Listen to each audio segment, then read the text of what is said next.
Hi friends, ಎಲ್ರಿಗೂ ನಮಸ್ಕಾರ. Welcome to my channel. ನಾನು ಹೇಮ ಮಾತಾಡ್ತಾ ಇರೋದು. ಫ್ರೆಂಡ್ಸ್, ಎಲ್ಲರೂ ಹೇಗಿದ್ದೀರಾ? ಎಲ್ಲರೂ ಚೆನ್ನಾಗಿದ್ದೀರಾ ಅಂತ ತಿಳ್ಕೊತೀನಿ. ನಿಮ್ಮ ಆಶೀರ್ವಾದದಿಂದ ನಾನು ಚೆನ್ನಾಗಿದ್ದೀನಿ. ಫ್ರೆಂಡ್ಸ್, ಇದೇ ಯಾರಾದರೂ ಫಸ್ಟು ನನ್ನ ವೀಡಿಯೋನ ನೋಡ್ತಾ ಇದ್ದರೆ ಪ್ಲೀಸ್ ಒಂದು ಲೈಕ್ ಕೊಟ್ಟು ಸಬ್ಸ್ಕ್ರೈಬ್ ಮಾಡೋದನ್ನ ಮರಿಬೇಡಿ ಫ್ರೆಂಡ್ಸ್. ಶೇರ್ ಮಾಡೋದನ್ನು ಮರಿಬೇಡಿ ಫ್ರೆಂಡ್ಸ್.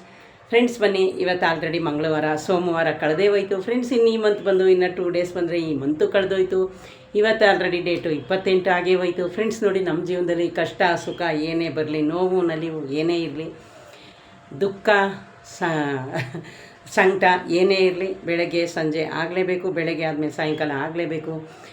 ನಿಮ್ಮ ಕಷ್ಟ ಸುಖ ಎಲ್ಲ ಮಂಜಿನಂತೆ ಕಷ್ಟ ಕರಗಿ ಹೋಗಲೇಬೇಕು. ಏನಂತೀರ ಫ್ರೆಂಡ್ಸ್? ಇದೇ ಅಲ್ವಾ ಜೀವನ. ನಮ್ಗೆ ಎಷ್ಟೇ ನೋವಿರಲಿ, ಎಷ್ಟೇ ಕಷ್ಟ ಇರಲಿ, ಒಂದು ಕ್ಷಣಕ್ಕೆ ಅದು ಕರಗಿ ಹೋಗಲೇಬೇಕು. ಎಂಥ ನೋಡಿ ಫ್ರೆಂಡ್ಸ್, ಒಂದು ಮಂಜು ಗೆಡ್ಡೆ ಅಂತ ಸಮುದ್ರನೇ ಕರಗಿಸ್ತಾನೆ ಆ ದೇವರು. ಇನ್ನು ನಿಮ್ಮ ಕಷ್ಟ ಕರಗಿಸಲ್ವಾ? ಹಾಗಾಗಿ ಫ್ರೆಂಡ್ಸ್, ಎಲ್ರಿಗೂ ಕಷ್ಟ ಇದ್ದೇ ಇರುತ್ತೆ.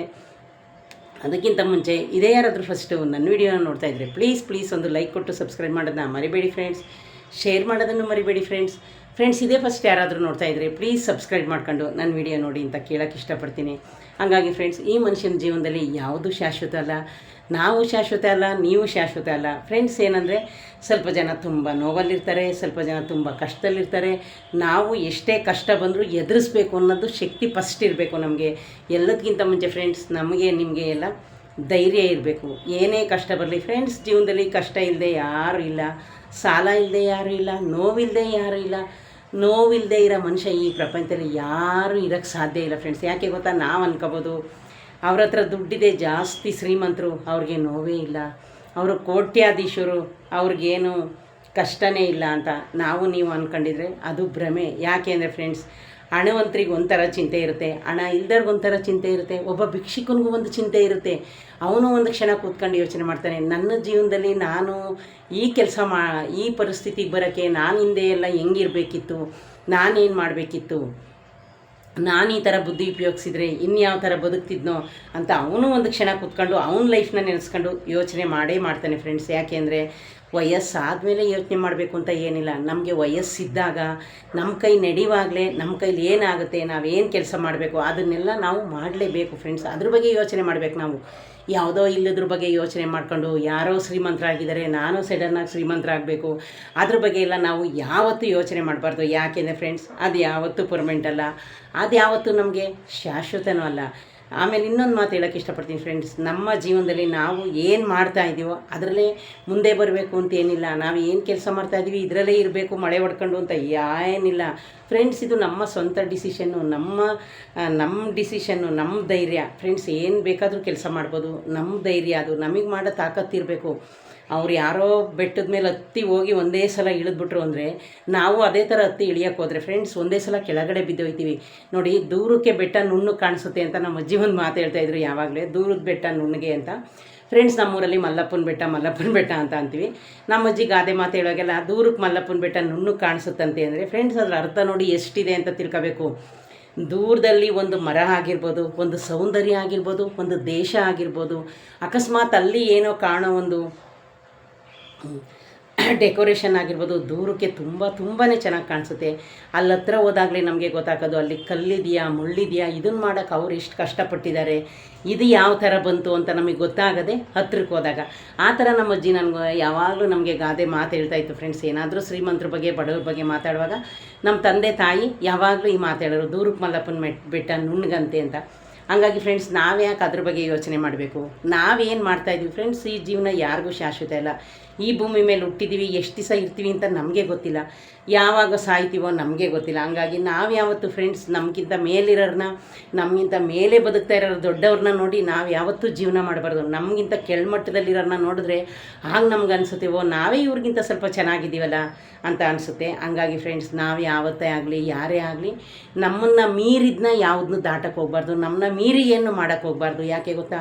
ಅದರಲ್ಲಿ ಸಿಕ್ಕಾಕೊಂಡು, ಅದರಲ್ಲಿ ಒದ್ದಾಡ್ಕೊಂಡು, ಅದರಲ್ಲಿ ಸಾಲ ಸೂಲ ಮಾಡ್ಕೊಂಡು ಆ ನೋವು ಕಷ್ಟ ಅನುಭವಿಸೋದ್ಕಿಂತ ಬಡತನ ಇದ್ದಾಗ ಬಡತನದಲ್ಲೇ ನಾವು ಬದುಕಿದ್ರೆ ಅದರಲ್ಲೊಂಥರ ಖುಷಿ ಸಿಗುತ್ತೆ, ಅದರಲ್ಲೊಂಥರ ಸಂತೋಷ ಸಿಗುತ್ತೆ ಫ್ರೆಂಡ್ಸ್. ಸ್ವಲ್ಪ ಜನ ಗಾದೆ ಮಾತು ಒಂದಿದೆ ಗೊತ್ತಾ ಫ್ರೆಂಡ್ಸ್ ನಿಮಗೆ, ಸಾಲ ಮಾಡಿ ಆದರೂ ತುಪ್ಪ ತಿನ್ನು ಅಂತ. ಆ ಕ್ಯಾಟಗಿರಿಲಿ ಇರ್ತಾರೆ ಫ್ರೆಂಡ್ಸ್. ನಾನು ಹೇಳ್ತೀನಿ ಅಂದರೆ ಯಾವತ್ತೂ ಅದಕ್ಕೆ ನಾವು ಹೋಗಲೇಬಾರ್ದು. ಸ್ವಲ್ಪ ಯಾಕೆ ಫ್ರೆಂಡ್ಸ್, ನಾವು ಬೇರೆಯವ್ರನ್ನ ಮೆಚ್ಚಿಸಿ ಬದುಕೋಂಥ ಅವಶ್ಯಕತೆ ನಮಗೇನೂ ಇಲ್ಲ. ನಮಗೆ ನಾವು ಕರೆಕ್ಟಾಗಿರಬೇಕು, ದೇವ್ರು ಮೆಚ್ಚೋ ಥರ ಇರಬೇಕು. ನಾನು ಈ ಕೆಲಸ ಮಾಡ್ತಾಯಿದ್ದೀನಿ ಅಂದರೆ ನಾವು ಮುಂಚೆನೇ ಯೋಚನೆ ಮಾಡಬೇಕು, ನಾನು ಇದನ್ನು ಮಾಡ್ತಾಯಿದ್ದೀನಲ್ಲ ಸರಿನಾ ತಪ್ಪಾ, ಇದರಲ್ಲೇನಾದರೂ ತಪ್ಪಿದೆಯಪ್ಪ ದೇವರೇ ಅಂತ. ಫ್ರೆಂಡ್ಸ್, ಹಾಗಂತ ನಾವು ಎಲ್ಲನೂ ಯೋಚನೆ ಮಾಡಬೇಕು ಅಂತ ಹೇಳ್ತಾ ಇಲ್ಲ. ಆದರೆ ನಮ್ಮ ಲೈಫಲ್ಲಿ ನಾವು ಏನಾದರೂ ಅಚೀವ್ಮೆಂಟ್ ಮಾಡಬೇಕು ಅಂದರೆ ನಾವು ಯೋಚನೆ ಮಾಡಲೇಬೇಕು. ಸಡನ್ನಾಗಿ ಪಕ್ಕದಲ್ಲಿರೋ ನನ್ನ ಫ್ರೆಂಡು ಶ್ರೀಮಂತನಾಗ್ಬಿಟ್ಟ, ಅವ್ನು ಕಳ್ತನ ಮಾಡಾಗಿದ್ನೋ, ಒಬ್ಬರು ತಲೆ ಒಡೆದಾಗಿದ್ನೋ, ನಮಗೆ ಗೊತ್ತೇ ಇಲ್ಲ. ಹಂಗೆ ಸ್ವಲ್ಪ ಜನ ಒಡವೆ ಇಡು, ಅದು ಮಾಡೋಣ, ಸಾಲ ಮಾಡು, ಇದೆಲ್ಲ ಮಾಡೋಣ ಅಂದರೆ ಅದನ್ನು ಯಾವತ್ತೂ ನಾವು ಮಾಡೋಕ್ಕೆ ಹೋಗ್ಬಾರ್ದು.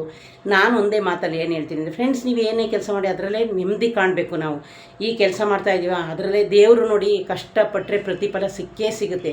ಬಸವಣ್ಣವ್ರು ಏನು ಹೇಳಿದ್ದಾರೆ, ಕಾಯಕವೇ ಕೈಲಾಸ ಅಂತ.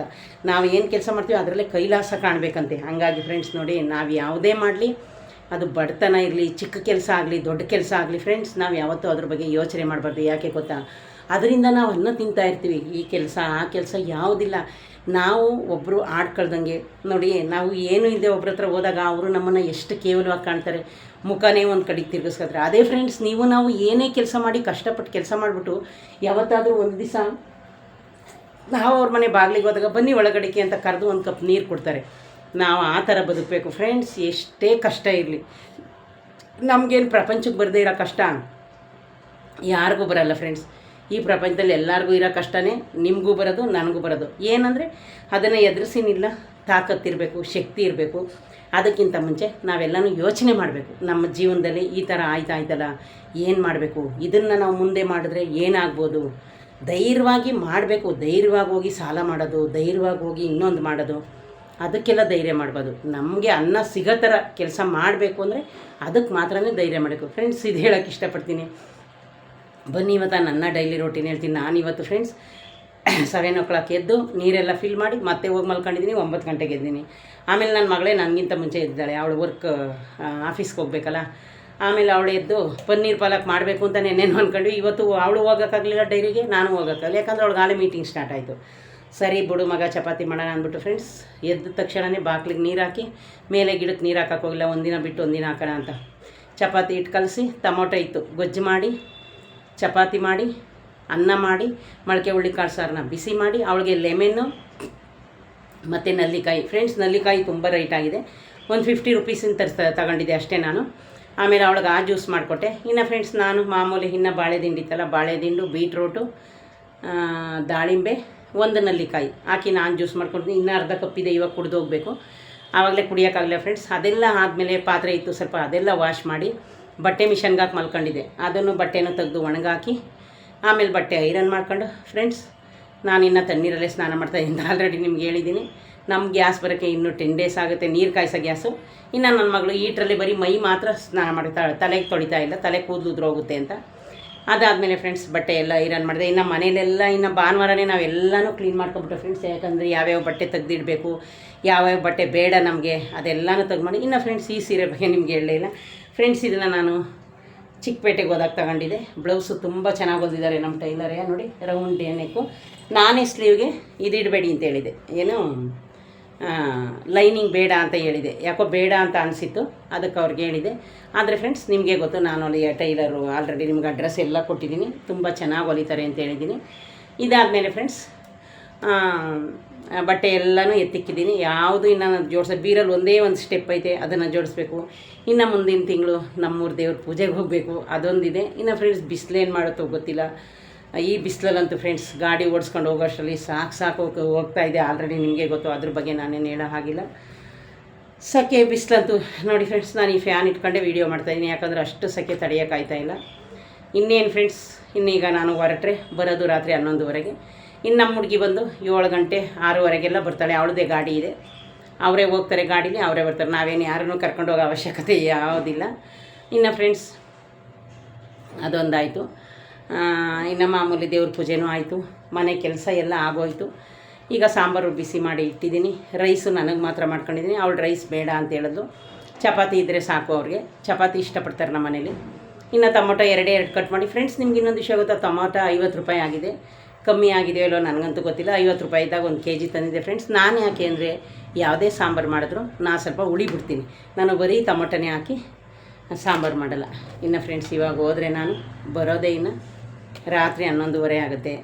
11:30 ಅಂದರೆ ನೀವು ಯೋಚನೆ ಮಾಡಿ. ಇನ್ನು 2 ಡೇಸ್ ಅಷ್ಟೇ ನಂದು ಈ ಶಿಫ್ಟು, ಸೆಕೆಂಡ್ ಶಿಫ್ಟ್ ಮುಗಿದೋಯ್ತು.